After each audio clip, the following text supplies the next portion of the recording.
Good evening students.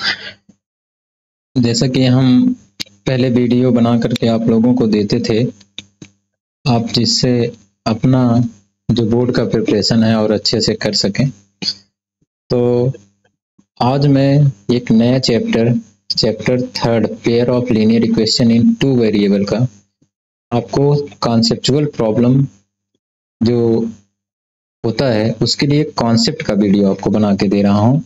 आप लोग इसको पूरा वीडियो जरूर देखिएगा और जहाँ पर आपको कमियां नजर आती हैं, जहाँ पे लगता है कि कुछ फॉल्ट है, आप कमेंट बॉक्स में जरूर लिख करके बताएं। और कुछ सजेशन अगर आप देना चाहते हो तो जरूर बताएं कि सर आवाज कम आ रही है या आवाज में क्लियरिटी नहीं है या कॉन्सेप्ट में क्लियरिटी नहीं है, वो सारी चीजें आप हमको कमेंट बॉक्स में बताएं। तो अब हम स्टार्ट करते हैं आज का ये सेशन। देखिए, जो linear equation in one variable का जो जनरल इक्वेशन होता है उसे हम लोग ax plus b is equal to 0, जहां पर a does not equal to 0 होता है, इस फॉर्मेट में लिखते हैं। इस फॉर्मेट में हम लोग देते हैं। तो अब जैसे यहाँ मैं ब्लैक मार्कर से लिख करके यहाँ पर बता दे रहा हूँ, ax plus b is equal to 0, a does not equal to 0, जहां पर a b क्या होता है, रियल नंबर होता है। तो इसी प्रकार से linear equation in two variable का जो जनरल फॉर्म होता है ये आपके सामने लिखा गया है।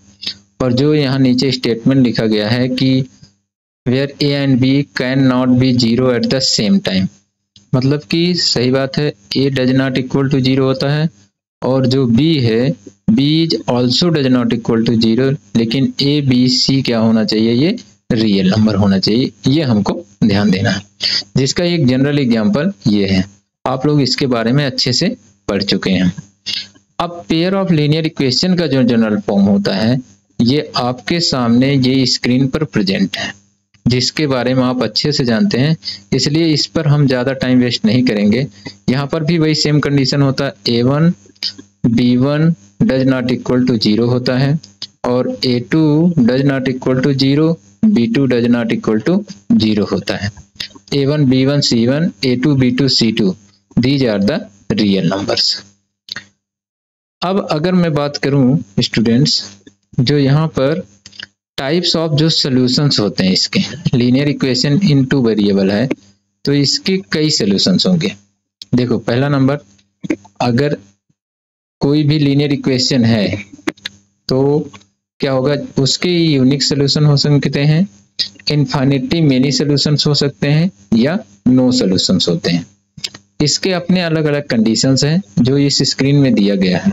क्या है कि when the two equations represent two distinct lines that intersect at a single point.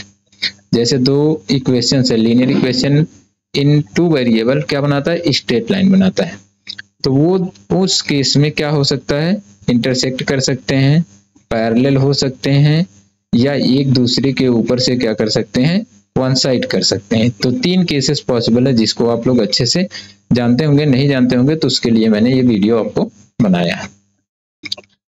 तो इंटरसेक्ट कर सकता है और इसी को हम कहते हैं the lines are not parallel and not same lines, मतलब सेम लाइन्स मतलब कॉन्सिडेंट लाइन्स। तो इस केसेस में कैसा सोल्यूशन रखता है, यूनिक सोल्यूशन। यूनिक सोल्यूशन मतलब ओनली वन सोल्यूशन। अब जिसे हम कॉमन सोल्यूशन भी बोलते हैं।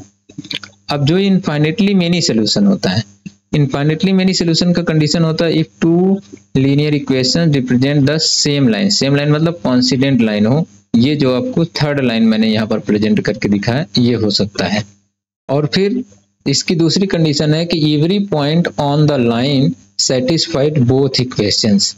अब इस लाइन के ऊपर जो भी पॉइंट्स आपको मिलेंगे, ये पॉइंट और सारे पॉइंट्स, अगर यहाँ पर x1 कामा y1 है और फिर यहाँ पर x2 कामा y2 है, यहाँ पर x3 कामा y3 है, ये दोनों इक्वेशन के को सेटिस्फाइड करते हैं। तो इसका मतलब ये है, इसका ग्राफिकल रिप्रेजेंटेशन हम आगे बताएंगे तो वहां पर क्लियर हो जाएगा ये चीजें कि कैसे सारे पॉइंट्स किसी मतलब पेयर ऑफ लीनियर इक्वेशन को सेटिस्फाइड करते हैं in the case of coincident के। तो ऐसे एक सिचुएशन में कितने सोल्यूशन होते हैं? इनफाइनिटली मेनी सोल्यूशन होते हैं। और नो सोल्यूशन केसेस क्या होता है कि when the two equations represent the parallel lines that do not intersect. तो मैंने यहाँ पर दिखाया है आपको, जैसे अगर बना दें, यहाँ पर देखो, अगर ये दोनों लाइन इंटरसेक्ट कभी ना करें, ये दोनों लाइन एक दूसरे से कभी इंटरसेक्ट ना करें, तो ऐसे केसेस में ये पैरेलल होंगे और जब इंटरसेक्ट नहीं करेंगे तो इनके कॉमन सोल्यूशन नहीं मिलते हैं। सोल्यूशन मतलब कि ऐसा आपको पॉइंट चाहिए जो दोनों इक्वेशन को सेटिस्फाइड करे। ऐसे फिर आपका ये जो सेकंड केस है, the lines have the same slope but different y intersect. उनके जो सेम स्लोप है, ये आपको वैसे एक्चुअली मैं बता दूं, इसका हमें यहाँ देने का कोई मतलब नहीं है क्योंकि ये इंटर का कॉन्सेप्ट है, इंटर का कॉन्सेप्ट है। यहाँ पर आपको इससे कोई लेना देना नहीं, आपको फर्स्ट पॉइंट पर ही ध्यान देना है। फर्स्ट पॉइंट क्या है कि दोनों लाइन एक दूसरे के पैरेलल हो और कभी इंटरसेक्ट न करे तो नो सोल्यूशन होता है। नेक्स्ट जो इसका ग्राफिकल है, जैसे ग्राफिकल रिप्रेजेंटेशन क्या होता है, यहाँ पर देखिए graphical representation of linear equations. देखो मैंने पहले भी आपको बता चुका है, यहाँ स्लाइड पर आपको दिया भी गया है, आप इसको पढ़ करके भी समझ सकते हैं। मैं आपको सीधे सीधे समझा दे रहा हूँ कि जो linear equation in two variable होता है वो हमेशा स्ट्रेट लाइन को फॉर्म करता है, स्ट्रेट लाइन को फॉर्म करता है। और इस पॉइंट पर मतलब इस लाइन पर जितने भी पॉइंट आपको मिलेंगे, point A, point B, point C, point D, infinite points मिलेंगे और इन इनफाइनाइट पॉइंट्स के जो कोऑर्डिनेट्स होंगे इस लाइन के इक्वेशन को सेटिस्फाइड करेंगे। इस लाइन के इक्वेशन को क्या करते हैं? सेटिस्फाइड करते हैं। वही चीजें मैंने यहाँ पर मेंशन किया है, जैसे the two lines intersect at one points. जब पेयर ऑफ लीनियर इक्वेशंस होंगे तो ऐसे केसेस में क्या करेंगे? दो लाइन एक दूसरे को इंटरसेक्ट करेंगे। और दूसरी कंडीशन में two lines are parallel and never meet. अब जब देखो, जब दोनों इंटरसेक्ट करेंगे तो वन सोल्यूशन मिलेगा, जब वो कभी नहीं मिलेंगे, पैरेलल होंगे, तो इस केस में नो सोल्यूशन मिलेगा। और जब तीसरी केस आपको मिलता है कोइंसिडेंट हो या meaning they are overlapping completely, जब वो दोनों लाइन एक दूसरे के ऊपर से पास करें तो उस केस में आपको इनफाइनाइट सोल्यूशन मिलेगा। तो ये इसका ग्राफिकल रिप्रेजेंटेशन होता है। आगे मैं इसको और अच्छे से डिस्क्राइब करूंगा। जैसे यहाँ पर देखिए, जब when solving a pair of linear equation graphically, जब हम linear equation in two variable को हम ग्राफिकली सॉल्व करने जाते हैं तो क्या होता है? यदि both lines intersect at a point, जब दोनों लाइन एक दूसरे को इंटरसेक्ट करते हैं एक ही पॉइंट पर, तो कितने सोल्यूशन मिलते हैं? सिर्फ एक सोल्यूशन मिलते हैं। और जब दोनों देखो, जब दोनों लाइन एक दूसरे के ऊपर कोइंसिडेंट होते हैं, एक दूसरे के ऊपर कोइंसिडेंट होते हैं, तो वो कितने सोल्यूशन रखते हैं? इनफाइनेटली मेनी सोल्यूशन रखते हैं। और जब दोनों line they do not intersect have no solution, उस केसेस में क्या होता है? कोई सोल्यूशन नहीं रखता है। अब इसका जो मैथमेटिकल कंडीशन होता है मैं ये भी आपको बता दे रहा हूँ। जैसे आपने देखा कि जो linear equation in two variable का, pair of linear equation two variable का जो जनरल फॉर्म होता है वो a1x plus b1y plus c1 is equal to 0 होता है। a2x plus b2y plus c2 is equal to 0 होता है। देखो यूनिक के केस में जो मैथमेटिकल कंडीशन होता है वो होता है a1 upon a2 does not equal to b1 upon b2 होता है। और इनफाइनेटली मेनी सोल्यूशन के केस में क्या होता है? a1 upon a2 is equal to b1 upon b2 is equal to c1 upon c2 होता है। और जो नो सोल्यूशन के केस में होता है वो होता है a1 upon a2 is equal to b1 upon b2 does not equal to c1 upon c2 होता है, जो कि हम आगे आपको बता रहे हैं। देखो अब यहां से आपको जो क्वेश्चन पूछे जाते हैं, जितने टाइप के क्वेश्चन पूछे जाते हैं उस टाइप के हिसाब से मैंने ये क्वेश्चन, ये क्या बनाया है, आपको कॉन्सेप्चुअल ये अप्रोच में देने की कोशिश कर रहा हूं। जैसे a linear equation in can be represented graphically by the straight lines depending on the relationship between these lines. इनके लाइंस के रिलेशनशिप पर डिपेंड करता है। There are 3 possibilities cases.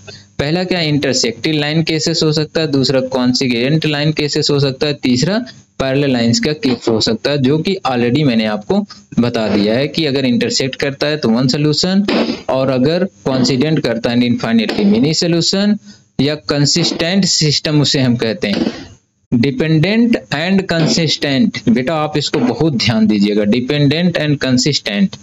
और जब 1 सोल्यूशन होता है तो वो प्योर कंसिस्टेंट सिस्टम होता है, उसे हम कहते हैं pure pair of linear equation have to consistent. और जब इनफाइनाइटली मेनी सोल्यूशन रखता है तो डिपेंडेंट कंसिस्टेंट के सिस्टम कहलाता है। और जब कोई सोल्यूशन न रखे, जब कोई भी सोल्यूशन न रखे, मतलब कि पैरेलल लाइन हो, तो उस केस में हम कहते हैं इनकंसिस्टेंट, जो कि इस पर क्वेश्चन बोर्ड में पूछा जाता है। बात समझ में आया कि नहीं? तो आपको एक ही चीज का ध्यान देना है, जब इंटरसेक्टिंग कहेगा कि कंसिस्टेंट सोल्यूशन रखता है तो अननोन क्वांटिटीज की वैल्यू फाइंड करना होता है, के पी या जो भी उसमें मेंशन हो, कोफिशिएंट ऑफ एक्स या कोफिशिएंट ऑफ वाई का। तो आपको condition a1/a2 does not equal to b1/b2 लगाना है।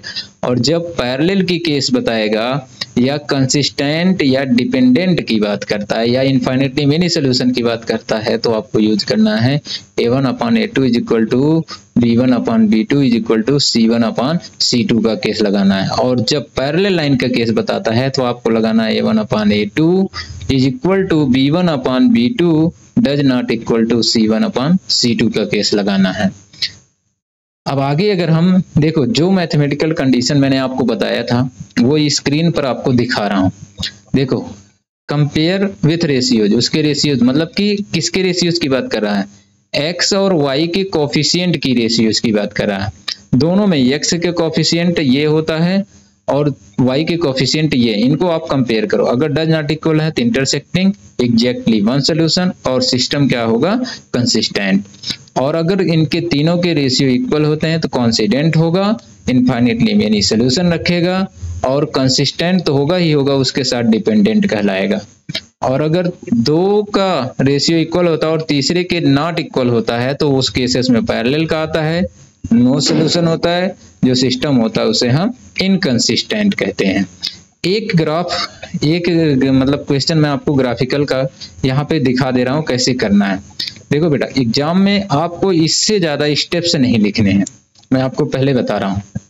ये जो स्टेप मैंने यहाँ लिखा है, अगर ये स्टेप आप ये नहीं लिखते हो, सीधा आप ये इक्वेशन लिख देते हो, यहाँ आप ये चीज न लिख करके आप सीधा लिख देते हो वी हैव करके, और फिर इसके बाद यहाँ लिख देते हो solution table, solution table for equation first and second.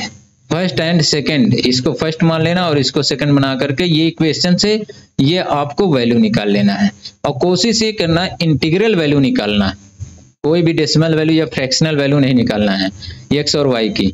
और ज्यादातर वैसे देखो पॉसिबल ये होता है मिनिमम 2 सोल्यूशन हमारे पास हो जाए तो हम किसी भी 2 लाइन मतलब किसी भी लाइन को ड्रा कर सकते हैं।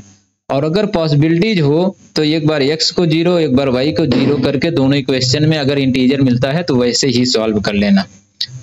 फिर इसके बाद इसका देखिए ग्राफ है, ये सोल्यूशन हम लोग निकाले थे और कैसे ग्राफ प्लॉट करना है देख लो। ये हेडिंग लिख देना, graphical representation of the given pair of linear equation. और इसके बाद ग्राफ को एकदम नीट एंड क्लीन रखना है, जिससे तभी हम लोगों को अच्छे से नंबर मिल सकता है, तभी आप लोगों को अच्छे से नंबर मिलेगा, जिसमें कोई भी कटिंग नहीं होनी चाहिए, एकदम प्योर, एकदम अच्छे से, कोई भी किसी प्रकार की ओवर राइटिंग ग्राफ के अंदर नहीं होनी चाहिए।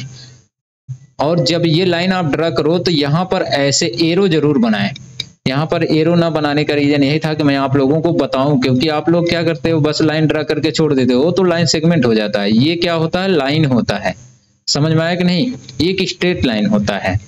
तो थैंक यू स्टूडेंट्स, हमें उम्मीद है कि आप लोग इस वीडियो को देख करके आपके जो कॉन्सेप्चुअल अप्रोच है, जो आपके कॉन्सेप्ट हैं पेयर ऑफ लीनियर इक्वेशन के, अच्छे से क्लियर हो जाएंगे।